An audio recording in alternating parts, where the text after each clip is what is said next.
नंदुरबार जिल्ह्यात मिरचीच्या उत्पादनात घट, आवक कमी झाल्याने लाल मिरचीच्या दरात वाढ होण्याची शक्यता।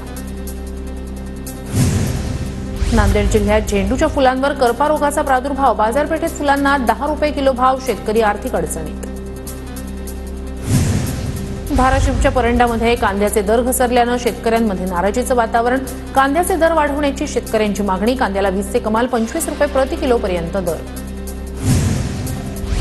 नंदुरबारमध्ये रब्बी हंगामाच्या लागवडीसाठी मजूर मिळत नसल्याने शेतकरी संकटात, अनेक मजूर रोजगाराच्या शोधात स्थलांतरित। धुळ्यात भाजीपाल्याचे दर कोसळले, भाजीपाला 40 ते 50 रुपये किलोवर, सर्वच भाज्यांचे दर 40 रुपयांच्या आत, दर मिळत नसल्याने शेतकरी संकटात। पुण्यातील पानशेत सिंहगड खोऱ्यात भातमळणीचं काम अंतिम टप्प्यात, यंदा भाताच्या उत्पादनात 10 ते 15% वाढ।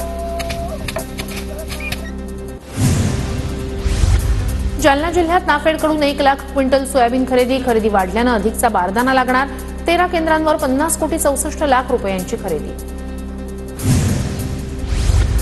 साताऱ्याच्या महाबळेश्वर आणि जावळी तालुक्यात धुक्याची चादर, ढगाळ वातावरणाचा स्ट्रॉबेरीवर परिणाम।